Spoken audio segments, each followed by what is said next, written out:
When my grandmother died, she left me her house and everything in it. I thought I knew what that meant: old furniture, vintage jewelry, maybe some savings bonds. What I didn't expect was the safe hidden behind a false panel in her closet. And I definitely didn't expect what was inside that safe. Birth certificates that didn't match my story, letters that revealed decades of lies, and photographs of people I'd never seen who were supposed to be my family. Opening that safe didn't just change my understanding of my grandmother's past. It shattered everything I thought I knew about who I was, where I came from, and whether the life I'd been living was even mine.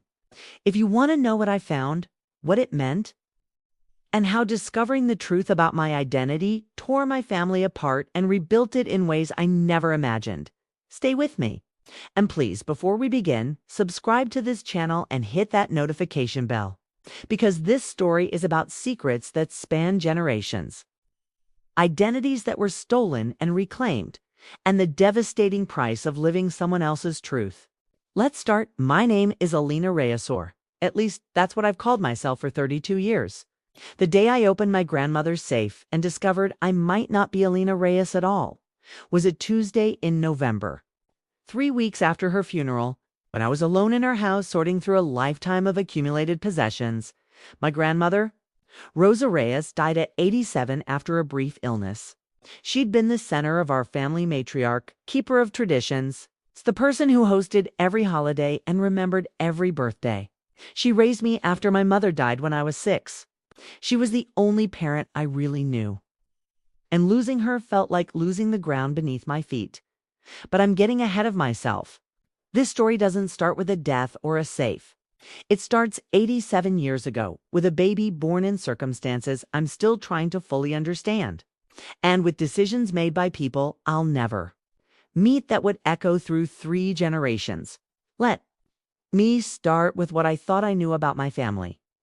I was born Elena Maria Reyes in 1993 in a hospital in Phoenix, Arizona.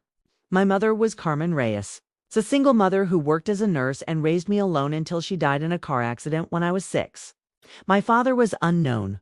My mother had always said he was someone she'd met briefly, someone who wasn't part of our lives, and I shouldn't worry about him. After my mother died, I went to live with my grandmother, Rosa, who'd been widowed years before. Rosa raised me in the same house where she'd raised my mother, a modest 2-bedroom in a working-class Phoenix neighborhood.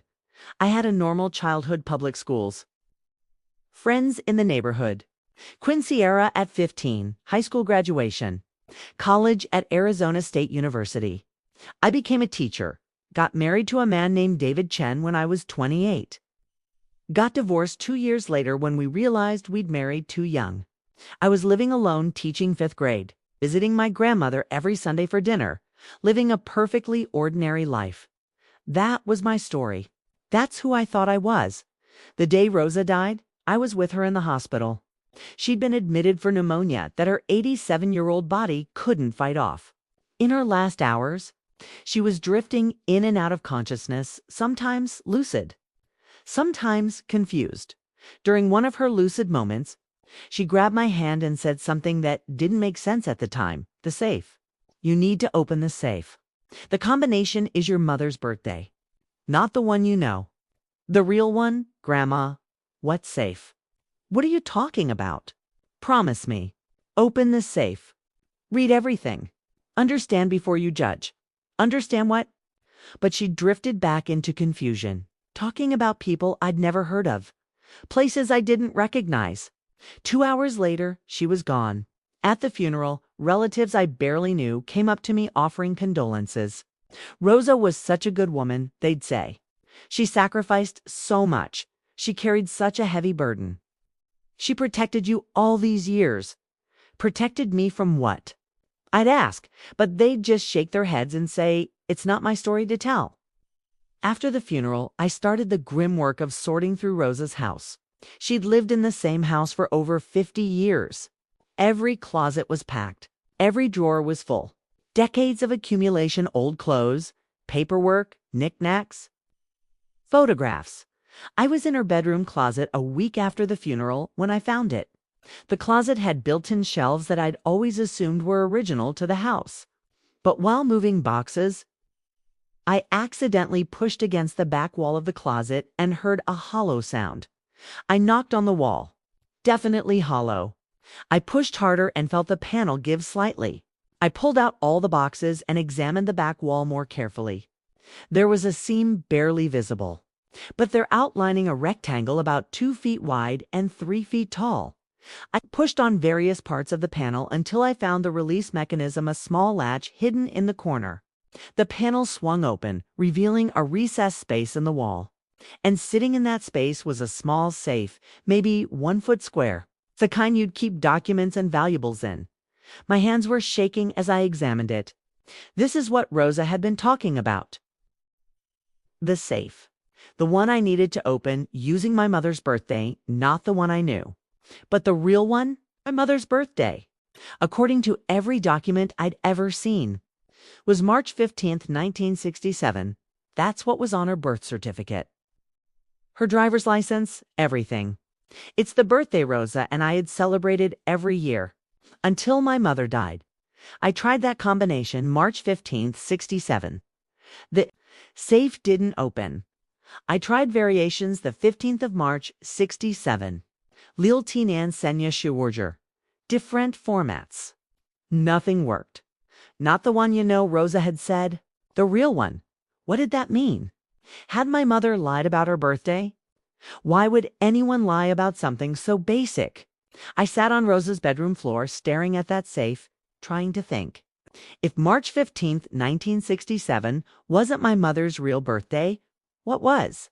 I went through Rosa's desk looking for documents. Found my mother's death certificate, listed her birth date. It's March 15th, 1967.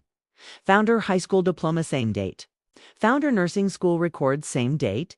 Every official document said March 15th, 1967. But Rosa, in her dying words, had said that wasn't the real birthday. I tried other dates. Rosa's birthday. My birthday. Random dates that might be significant. Nothing worked. Then I remembered something. In one of Rosa's photo albums, it was a newspaper clipping, yellowed and fragile, about my mother graduating from nursing school. The article listed her age as 22. She'd graduated in 1988. If she was 22 in 1988, that meant she was born in 1966. Not 1967. I tried. March 15th, 1966. March 15th, 66. The safe opened. Inside was a manila envelope, thick and heavy. My heart was pounding as I pulled it out and opened it. The first thing I saw was a birth certificate. Not a copy and original, with the Reyes seal and everything. It was for a baby girl named Carmen Elena Vega, born January 8th, 1966, in El Paso, Texas. Mother, Rosa Maria Vega. Age 18, father, unknown. January 8th, 1966, not March. 15, 1967. Rosa Maria Vega, not Rosa Reyes. I stared at that birth certificate, my mind racing. This was my mother, Carmen, but her name was Vega, not Reyes. She was born in January 1966, not March 1967, and Rosa's name was Vega, not Reyes. Everything I thought I knew was wrong. I pulled out the next document. Another birth certificate. This one was for Carmen Maria Reyes, born March 15th, 1967 in Phoenix, Arizona. Mother, Rosa Reyes, age 19. Father, unknown. 2 birth certificates for my mother. 2 different dates. 2 different last names. 1 real, 1 fake. I kept pulling documents from the envelope. Found a marriage certificate, Rosa Maria Vega, married to Roberto Reyes in 1968. Found Roberto Reyes's death certificate from 1975. He'd died in a construction accident. Found adoption papers dated 1968, showing that Roberto Reyes had legally adopted Carmen Elena Vega, changing her name to Carmen Maria Reyes. The story was starting to come together. Rosa had Carmen when she was 18, out of wedlock, in El Paso in 1966. 2 years later, she married Roberto Reyes, who adopted Carmen and gave her his last name. They created a new birth certificate, the fake one that made it look Like Carmen was born in Phoenix in 1967. After Rosa was married, to avoid the stigma of having a child out of wedlock, it was a lie, but a relatively benign one. Lots of families in that era created similar fictions to avoid shame. But that wasn't the devastating part. I kept reading. Found letters, dozens of them, bundled with rubber bands. The first bundle was addressed to Rosa Vega, at an address in El Paso. The return address said St. Catherine's Home for Unwed Mothers. I opened the first letter. It was dated February 1966. 1 month after my mother was born. Dear Rosa, we hope this letter finds you well. We wanted to update you on the baby girl you placed with us. She has been adopted by a wonderful family, the Harpers, from Dallas. They are financially stable, devout Catholics, and desperately wanted a child. Your daughter will have every advantage. Please be assured that you made the right decision. The Harpers have named her Elizabeth. She is healthy and thriving. We understand this must be difficult for you. But you are so young with your whole life ahead of you. You did what was best for your child. That is the greatest love. God bless you. Sister Mary Catherine, St. Catherine's Home for Unwed. Mother's Eye read that letter 3 times before the implications sank in. Rosa had given up a baby for adoption in February 1966. A baby born in January 1966. Carmen Elena Vega, my mother. But if Rosa gave my mother up for adoption, how did she end up raising her? I grabbed the next bundle of letters. These were addressed to Rosa Vega at a different address in Phoenix. The first one was dated March 1968. Rosa, I don't know if this letter will reach you. I hope it does. I need to tell you what happened. The family that adopted your daughter, the Harpers, they died. Car accident 6 weeks ago. Both parents killed instantly. Your daughter survived. She's in foster care now in Dallas. I know you gave her up. I know you thought that chapter was closed. But she's your blood, Rosa. She's 2 years old and she has no one. If you want her back, I can help. But you need to decide quickly. They're already looking for another adoptive family. Please respond. Sister Mary Catherine, the next letter was Rosa's response. Written in Spanish, translated into English, and attached. Sister Mary Catherine, yes. I want her back. I never stopped wanting her. Please tell me what I need to do. Rosa, the subsequent letters detailed the process. Rosa, now living in Phoenix with her new husband, Roberto, had to navigate the legal system to reclaim the daughter she'd given up 2 years earlier. It was complicated. The Harpers' estate had technically become Carmen's guardian, and there were legal processes for returning a child to a biological parenthood. Relinquished parental rights. But Rosa persisted. With Roberto's support and money, with Sister Mary Catherine's help, with lawyers who bent rules that could be bent, Rosa got her daughter back in late 1968. By then, Carmen was almost 3 years old. She'd spent 2 years with adoptive parents who died, then months in foster care. She had no memory of Rosa, as far as Carmen knew. Rosa and Roberto were just strangers taking her home. That's when they created the fake birth certificate. They wanted to erase the adoption, the loss, the trauma. They wanted Carmen to grow up thinking she'd always been theirs, that she'd never been given away, that she'd never been unwanted. It was a lie built on love and shame in equal measure. I sat on Rosa's bedroom floor, surrounded by documents that rewrote my mother's history, and I felt something break inside me. My mother had been given away at birth, adopted by strangers, orphaned at 2, returned to her biological mother who she didn't remember, and then lied to for her entire life about all of it. Did my mother know? Had Rosa ever told her the truth? I kept reading. Found a journal, Rosa's journal, written over decades. The early entries were in Spanish, talking about the shame of being pregnant at 17, unmarried, disgraced. About her family forcing her to give the baby away. About the grief that nearly killed her when they took Carmen from her arms.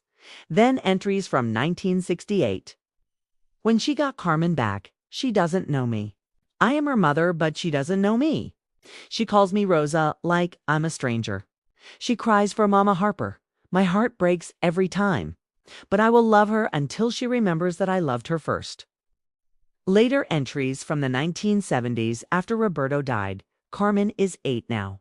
She believes I am her mother, that I always was. I have never told her about the Harpers, about the adoption. Roberto thought I should tell her when she's older. But Roberto is gone now, and I'm alone with this secret. Maybe I will never tell her. Maybe it's kinder to let her believe the lie. Entries from the 1980s. My mother was a teenager. Carmen asked today why she doesn't look like me. She has lighter skin, different features. I told her she looks like her father. This is partially true. I never knew who her father was. A boy from school who didn't want anything to do with me when I got pregnant. But the real truth is more complicated. The Harpers were Anglo, and Carmen spent 2 years absorbing their genetics, somehow, literally.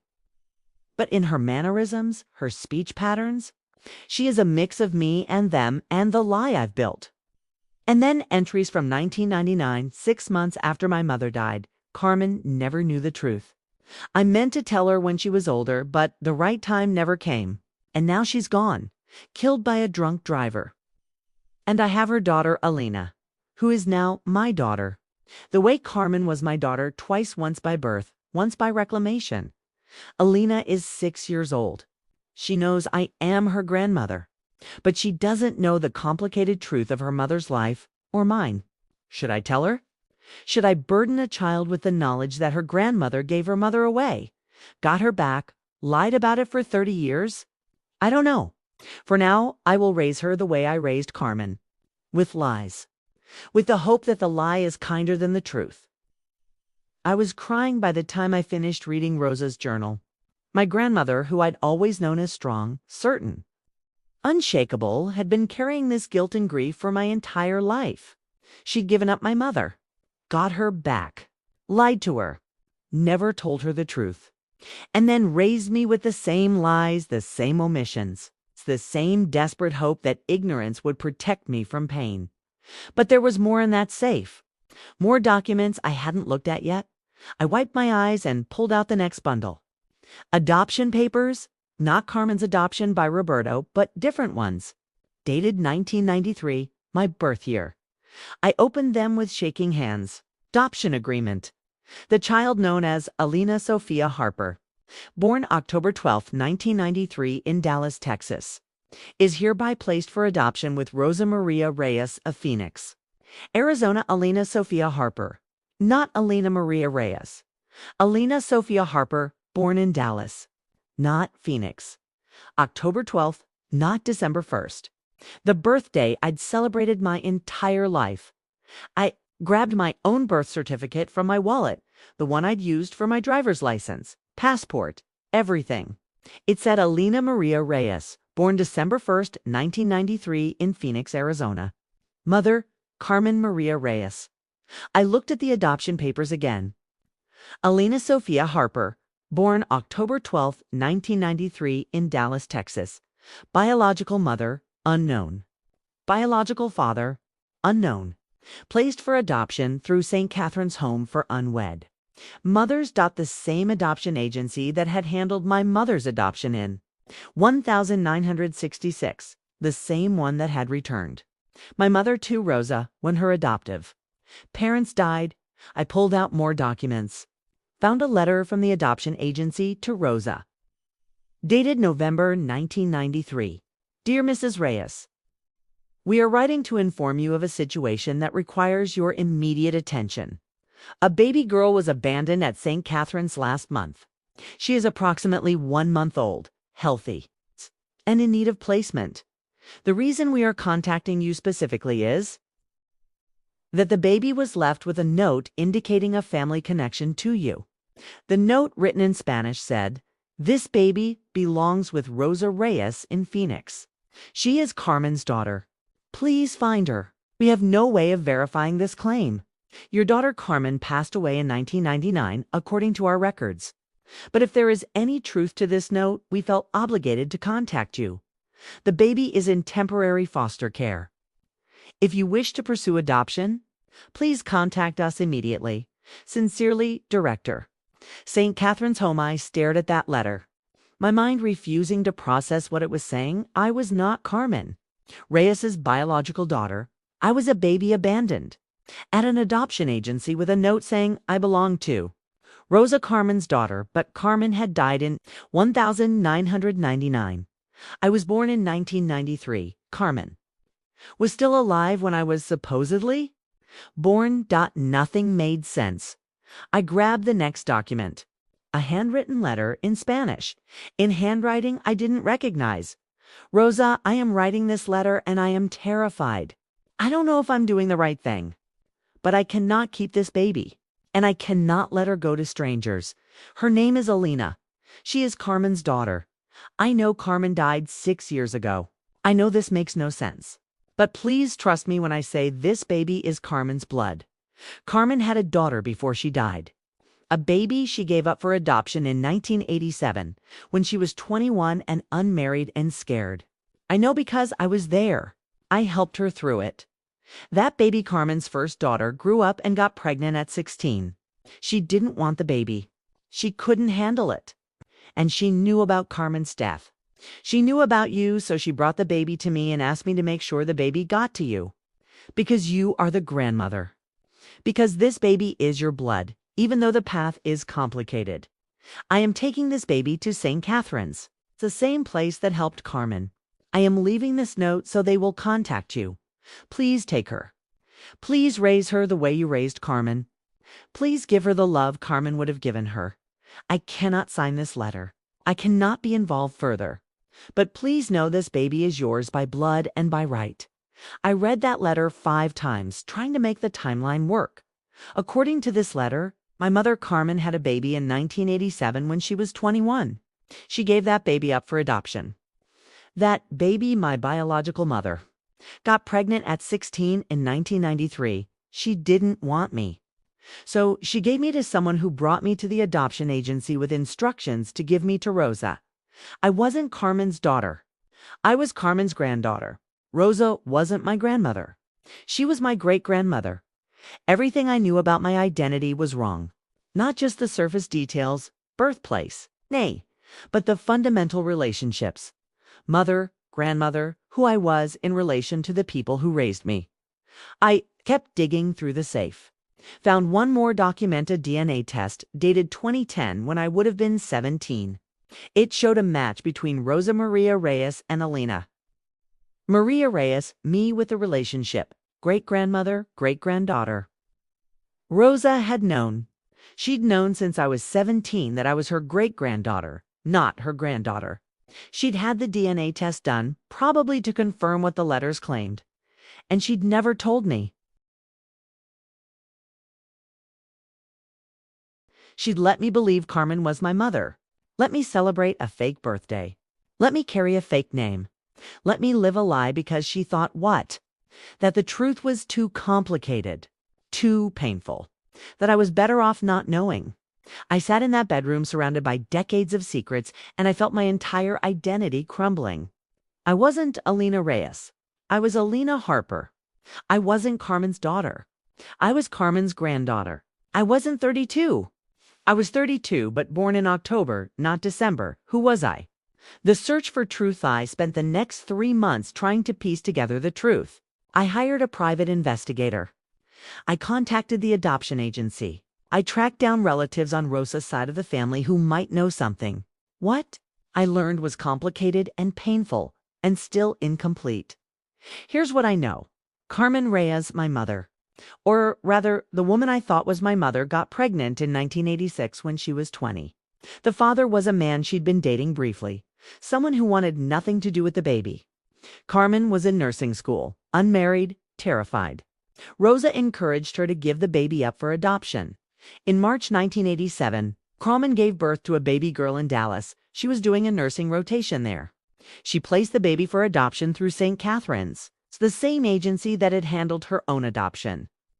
20 years earlier, the baby was adopted by a family named Morrison in Houston. They named her Sarah. Sarah Morrison grew up in Houston, had a normal childhood, and then at 16 got pregnant by a high school boyfriend. Her parents, the Morrisons, were furious. They wanted her to get an abortion or give the baby up for adoption, Sarah refused the abortion but agreed to adoption. She gave birth to a baby girl May 1993 in Dallas. According to the investigator I hired, Sarah had learned a few years earlier that she herself was adopted. She'd tracked down her biological mother and discovered it was Carmen Reyes, who'd died in a car accident in 1999. Wait, that timeline doesn't work. Carmen died in 1999. Sarah gave birth to me in 1993. Carmen was still alive. I went back to the documents. Realized my mistake. Carmen didn't die in 1999. That was a lie Rosa told the adoption agency. Carmen actually died in 2000. When I was 6, Rosa had been lying about dates for so long she'd gotten confused in her letter to the agency.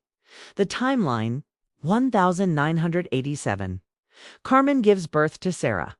Places her for adoption, 1993. Sarah, age 16, gives birth to me. Decides to find her birth family, 1993. Sarah contacts someone connected to Carmen. Explains the situation, 1993.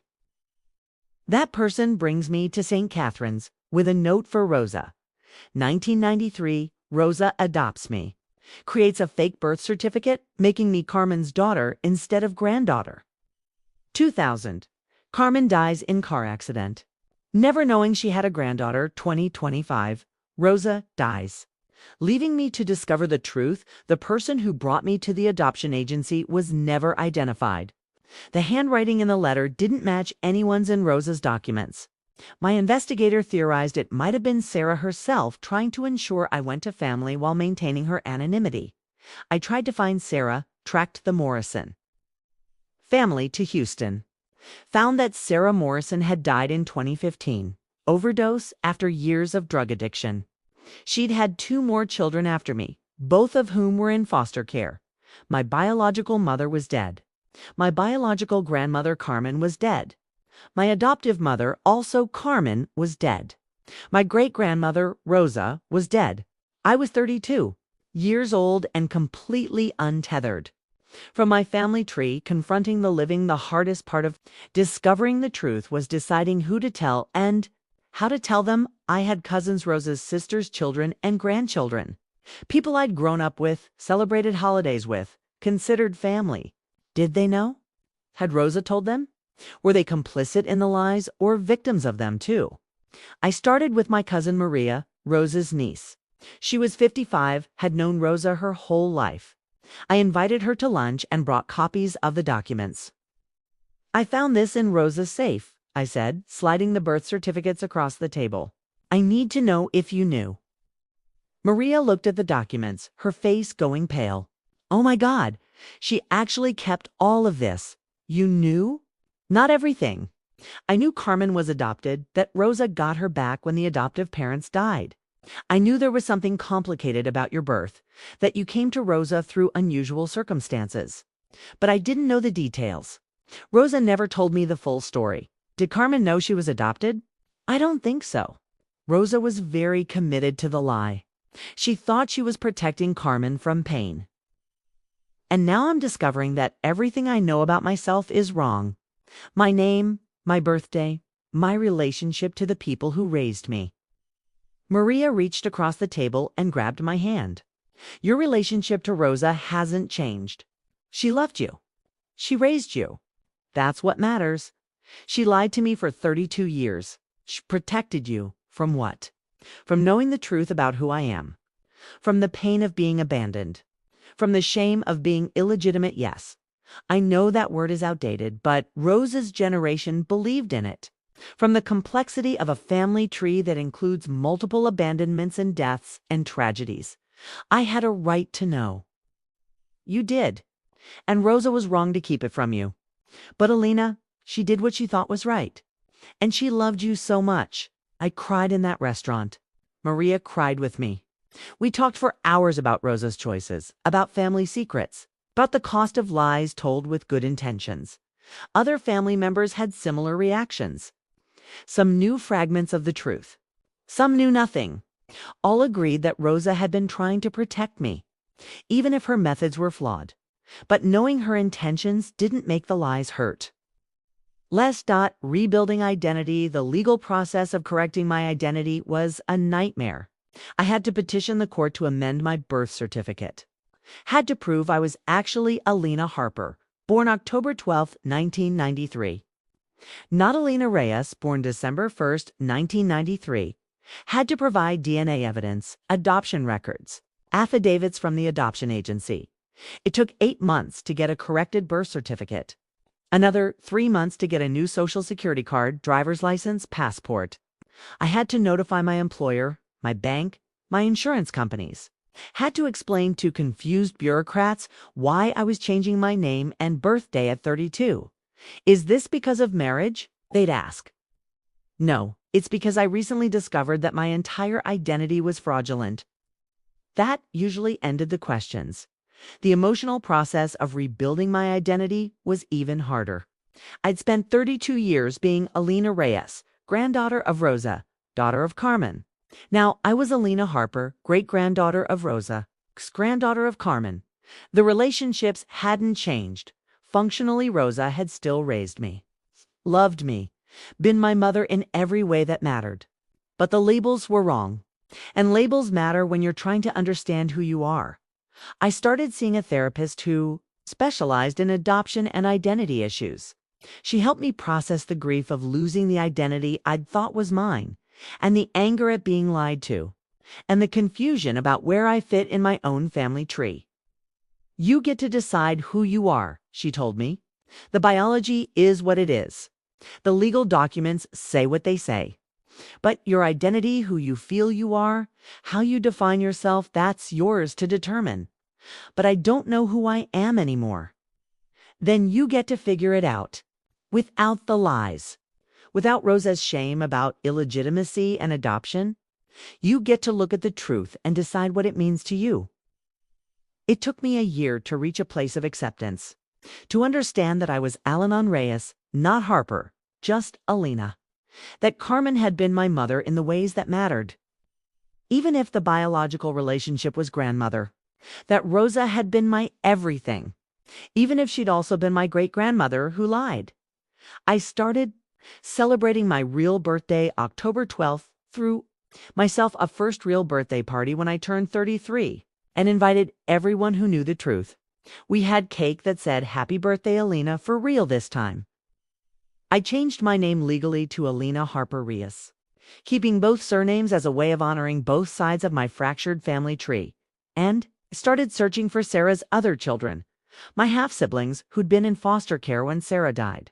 I found them through the investigator.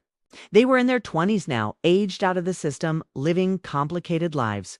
I reached out to them tentatively, explained who I was, how we were connected. They were suspicious at first. Why would some random woman claim to be their half-sister? But DNA tests confirmed the relationship. We're building something now. Not a close relationship, we're too different. Our lives too separate, but a connection. An acknowledgement that we share biology even if we don't share history. Final reflections. 3 years have passed since I opened Rosa's safe. 3 years since my identity shattered and I had to rebuild it from fragments of truth and decades of lies. I understand now why Rosa did what she did. She was 18 when she had Carmen, disgraced and forced by her family to give her baby away. When she got Carmen back 2 years later, she was determined to erase that abandonment, to pretend it had never happened. When Carmen gave up Sarah, Rosa saw history repeating. And when Sarah gave up me, Rosa saw an opportunity to make everything right, to raise her great-granddaughter as her granddaughter, to give me the stability that Carmen and Sarah had been denied. Her lies were an act of love. Misguided, damaging, ultimately destructive love, but love nonetheless. I forgive her. I'm still angry, still hurt, still processing the betrayal. But I forgive her. What I can't forgive is the wasted time. If Rosa had told me the truth when I was younger, I could have searched for Sarah while she was still alive. I could have known my biological mother, understood her struggles, maybe even helped her. Instead, Sarah died of an overdose in 2015 when I was 22 and had no idea she existed. I could have known her for 7 years. Instead, I know her only through the fragments I've pieced together from adoption records and investigator reports. That's the real cost of Rosa's lies. Not the confusion about my identity, I've sorted that out, but the lost connections, the relationships that could have been, the truth that came too late to matter. I tell my story now because I want other people dealing with family secrets to understand. The truth is always better than the lie, even when the truth is painful. Lies might protect us in the short term, but they steal from us in the long term. They steal time, connection, the opportunity to build relationships based on reality rather than fiction. If you're keeping secrets about someone's identity, about their family, about who they really are, please tell them. Tell them while there's still time to process it, to search for lost family, to rebuild on a foundation of truth. Don't let them discover it from documents in a safe after you're dead. And they're alone with revelations that shatter everything they thought they knew. Rosa gave me so much love, stability, a home, a childhood. But she also took something from me, the chance to know my real story while there was still time to do something about it. I opened my deceased grandmother's safe and found proof I wasn't who I thought I was. I found birth certificates with the wrong names and dates. I found adoption papers I'd never seen. I found letters explaining abandonments I'd never known about. I found a family tree that was so much more complicated than I'd ever imagined. And I found the truth. Finally, painfully, devastatingly, the truth. It destroyed the life I thought I had. But it also gave me the opportunity to build a life based on reality instead of lies. That's worth something. Maybe not everything, but something. If you've stayed with me through this entire story, thank you. Thank you for witnessing my journey from comfortable lie to uncomfortable truth. If my story resonates with you, if you've discovered family secrets that changed your identity, if you're dealing with the fallout of lies told with good intentions, please subscribe to this channel and share your story in the comments. We're not alone in this. There are millions of people walking around with identities that don't match their biology, with family trees that include secrets and lies and complicated truths. We deserve to know who we are. We deserve to have that information while we're young enough to do something about it. Don't let the people you love die with secrets. Tell the truth. Face the pain. Give people the chance to know their real story while there's still time to live it. That's what Rosa should have done. And that's what I'll do if I'm ever in a position to reveal difficult truths to someone I love. The truth might hurt, but lies hurt more. They just hurt slower over decades. Until you're 32 years old, opening a safe and discovering that everything you knew was wrong.